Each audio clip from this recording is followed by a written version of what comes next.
आमिर अहमद खान साहब, वजीर आजम की ख्वाहिश पर स्पीकर साहब ने कह दिया कि हिकमत अमली तैयार है, आए बात करते हैं। अपोजिशन की तरफ से मुकम्मल खामोशी है। क्या रीड कर रहे हैं इसको? दूसरा, कायदे हिज़्ब इख्तिलाफ की तकर्रुरी में जो ताखीर की गई है, दानिस्ता सियासी रुकावट कहेंगे, महज इंतजामी कमजोरी कह के छोड़ दिया जाए? आशा जी, जो आपने नीयत की बात की ना, सबसे पहले तो उसके ऊपर आते हैं। मेरी राय के अंदर हुकूमत के पास नीयत का खेल खेलने की अब गुंजाइश बाकी नहीं रही है। ये जो कल की प्रेस कॉन्फ्रेंस थी DGISPR की, मेरा ख्याल है उसके अंदर एक बहुत वाज़ेह पैगाम था कि आपको 2 साल होने को आए हैं, आपने KP के ऊपर अभी तक वो तवज्जो नहीं दी जो देनी चाहिए। और देखिए वहाँ हालात कहाँ तक पहुँच गए हुए हैं कि वहाँ इस कदर एक ख़तरनाक हद तक इजाफा हो गया है दहशतगर्दी के वाक़यात में। और जो सूबाई हुकूमत है उसका और लॉ इन्फोर्समेंट एजेंसीज़ जो हैं वो बजाय इसके कि हैंड इन हैंड वो काम करें, वो एक दूसरे के काउंटर पर्पसेस के ऊपर वो काम कर रही हैं। और अब वो सहूलत नहीं रही है हुकूमत की जो पिछले 2 साल से उनको वो इस्तेमाल करती रही है हुकूमत, ये कह के कि जी हम तो चाहते हैं कि हम बात करें, लेकिन PTI के सरबराह जो हैं वो इस बात पे मानते नहीं है। इमरान खान नामी ऊँट जो है ये किसी करवट बैठ ही नहीं रहा, तो हम बात कैसे कर सकते हैं? अब मेरा ख्याल है उनको ये बहुत वाज़ेह इशारा मिल चुका है कि ये आपका मसला है, या तो आप इसको सियासी तौर पर सुलझा लें, और अगर सियासी तौर पर नहीं सुलझा सकते हैं, इसका कोई हल नहीं निकल सकता, और अगर आपको इसके लिए कोई तल्ख फैसले करने हैं तो फिर उसमें मियाँ आप लीड लें, उसकी ओनरशिप लें और आप वो तल्ख फैसले करें। लेकिन इस मामले को ज़्यादा घसीटा नहीं जा सकता। देखें, गवर्नमेंट के पास बहुत ज़्यादा स्पेस होती है आयशा, ये गवर्नमेंट के पास वसाइल भी तमाम तर होते हैं, गवर्नमेंट के पास स्पेस भी बहुत होती है।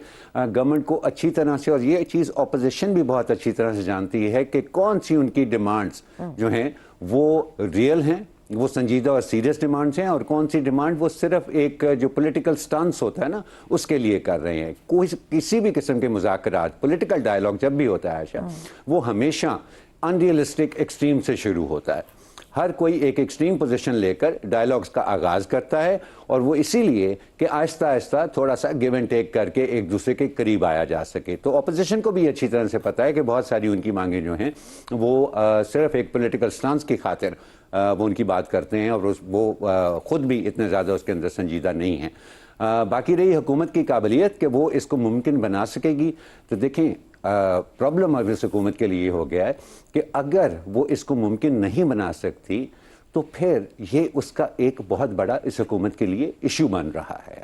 अब ये वक्त नहीं रहा उसके ऊपर कि ये इसको लटका सके। तो जब आपके पास ज़्यादा खेल खेलने की गुंजाइश ना हो ना, आपके इर्द गिर्द घेरा हालात जो हैं वो तंग कर दें, तो फिर आप जो भी वजूहात होती हैं उससे पहले जिनको आप बहाना बनाकर ज़रा पीछे रहते हैं और मामले को सुलझाने की कोशिश नहीं करते, उन तमाम वजूहात से कतई नज़र आपको अपनी बका के लिए, अपनी सियासी बका के लिए बात आगे बढ़ानी पड़ती है। अब हुकूमत की हिकमत अमली पे ये डिपेंड करता है कि वो सब कुछ इमरान खान पर छोड़ देंगे, या वो उनकी पार्टी के अंदर से कोई ऐसा प्रेशर जनरेट करने की कोशिश करेंगे PTI के बानी के ऊपर, जिससे वो मुज़ाकरात के लिए मजीद अंदर राह खुल सके। लेकिन ऐसा नहीं है कि अब कुछ मुमकिन नहीं है। अब कुछ मुमकिन नहीं। शहजाद चौधरी साहब, मुज़ाकरात की कामयाबी को कायदे हिज़्ब इख्तिलाफ की तयनाती या फिर मुलाकातों से मशरूत करना, अपोजिशन की इसको पॉलिटिकल स्ट्रेटेजी समझेंगे, एक फजूल की जिद कहा जाए, या फिर मुज़ाकरात की मेज़ पर ना बैठने के बहाने?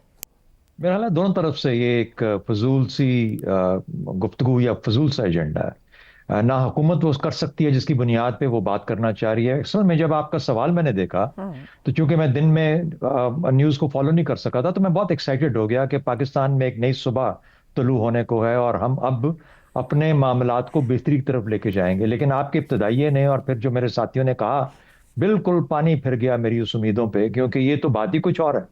ये तो बात ऐसी है कि 3 जो चीजें, मुलाकात, बानी के साथ मुलाकात, वो तो आपने जेल मैनुअल के तहत देनी ही देनी है, नहीं देनी तो आपने नहीं देनी। इससे कोई बहुत बड़ा पाकिस्तान के सियासी उलझाव के अंदर सुलझने वाली चीज नहीं है इसके अंदर उन मुलाकातों के बाद। नंबर 2, असीरों की रिहाई वो अदालतों का काम है। मुकदमे अगर आप खत्म कर देंगे तो निकल आएंगे तो शायद कोई PTI के अंदर कोई फर्क पड़ जाएगा। बाकी सियासी महाज पे या सियासी माहौल के अंदर मुझे कोई बहुत बड़ी तब्दीली होते नजर नहीं आती। देखिए, पाकिस्तान का जिस वक्त निज़ाम है वो एक खास मारूज को एड्रेस कर रहा है, उस लिए बना था। वो मारूज 2021 से लेकर 2023 तक जो सियासी एक तरह से अफरा तफरी फैल गई थी एकदम से, और हम एक क्राइसिस में चले गए थे, उसको एड्रेस करने के लिए, वहां से निकालने के लिए ये जगह बनी थी। अब यहां से आगे का भी तो सफर है ना। तो वजीर आजम साहब की जिम्मेदारी बनती है कि इसके, क्योंकि मुल्क के जिम्मेदार वो हैं और सियासी लीडरशिप के अंदर वो इस वक्त सबसे नुमाया पोजीशन पे हैं। अगर उन्होंने सियासत का मुस्तकबिल का जो वो है मंजर उसको नहीं तश्कील देना, तो और कौन देगा। तो अगर, तो जिससे आमिर अहमद खान साहब बात कर रहे थे ना, उन्होंने कुछ और तरीके से बात की, लेकिन उसके अंदर बहुत बड़ा एक इंडिकेटर है कि अब हुकूमत की अपनी जिम्मेदारी बन गई है, मजबूरी बन गई है कि ये बात की जाए। इसलिए नहीं कि फौज कह रही है या कल डीजीआईएसपीआर ने कुछ इशारे दिए, नहीं, ऐसी बात नहीं है। क्योंकि उनको भी तो अपना मुस्तकबिल देखना है, उनके बच्चे भी तो आगे वजीर आजम और ये वो बनेंगे और सारा कुछ करेंगे। तो क्या वो सारी उम्र के लिए ऐसा ही निजाम लेके चलेंगे जो इस वक्त कायम है? वो भी ऐसा नहीं चाहेंगे। तो पाकिस्तान को वापस अपनी जगह पे आना है, सियासत को अपने दायरे में वापस आना है। पाकिस्तान का मिजाज ही मुख्तलिफ है। आपने मार्शल लॉ के बाद देखा किस तरीके से जमहूरियत को सेलिब्रेट किया जाता है। ये वो अवाम ही है जो किस तरीके से ये जज्बा लेके आते हैं। तो उस जज्बे को डिनाई कर देना, ये एक वक्ती तौर पर ये निजाम जो शहजाद साहब, कतई कलामी की माजरत, आपने माजी के हवाले दिए, क्या माजी में इस हद की या इस एक्सट्रीम की पोलराइजेशन सोसाइटी में रही जहां दो पॉलिटिकल ओपोनेंट्स आपस में बैठने और एक दूसरे को ट्रस्ट करने को तैयार नहीं? मतलब एक ट्रस्ट डेफिसिट इतना सीरियस हो गया है कि तजाद है मुकम्मल तौर पर। हमारी सबसे बड़ी जो अलमिया है वो ये है कि हम सियासत सिर्फ इमरान खान और उसके मुखालिफों के दरमियान देखते हैं, हम उससे आगे सियासत को देखते ही नहीं। हमारे नजदीक सियासत का मतलब है पीटीआई और इमरान खान। भाई एक पॉलिटिकल पार्टी है, पता नहीं कोई 150-200 के पता नहीं कितनी पार्टियां हैं पाकिस्तान के अंदर, वो बेशक कोई इतनी नुमाया नहीं है, ये नुमाया होगी। इस नुमाया पार्टी को भी अपने मुस्तकबिल के लिए कुछ करना पड़ेगा ना। तो अगर आप मुझे ये कह दो कि अच्छा इमरान खान इन 3 चीजों के ऊपर बात करने के लिए तैयार होगा, या फॉर दैट मैटर वो कहेगा कि मुझे आजाद करो, मुझे रिहा करो और मेरी हुकूमत मेरे हाथ दे दो, तो वो भी किसी एक भोलपन का शिकार होगा ना। इस भोलपन के अंदर भोलपन के साथ मिलकर तो किसी किस्म की गुफ्तगू नहीं हो सकती। हाँ, अगर मुझे ये कहते कि टीटीएपी के साथ बैठ के बात करना चाहते हैं, तो मैं कहता हाँ, एक इनफॉर्मल सीओडी की तरफ पाकिस्तान अब आहिस्ता आहिस्ता चल रहा है। क्योंकि आफ्टर ऑल इस निजाम ने 2 साल में 3 साल में जब भी खत्म होना है, खत्म तो होना है ना। उस निजाम के बाद एक और निजाम आएगा, वो जरूरी नहीं कि हम इसी निजाम के अंदर वापस चले जाएं। इसलिए मेरा ख्याल है कि खुदारा पाकिस्तान के मुस्तकबिल को देखिए, पाकिस्तान की जरूरियात को देखिए, पाकिस्तान के अंदर इलेक्शन कैसे होंगे, पाकिस्तान के अंदर सियासत किस किस्म की होगी, पाकिस्तान के अंदर अदालतों और इंसाफ का निजाम क्या होगा, पाकिस्तान की सहाफत कैसे अपना काम कर पाएगी। ये आज मारूस के अंदर जिसमें जकड़े हुए हम हैं, इससे निकल के हमें देखना पड़ेगा ना, क्योंकि ये तो एक वक्त को एड्रेस कर रहा है।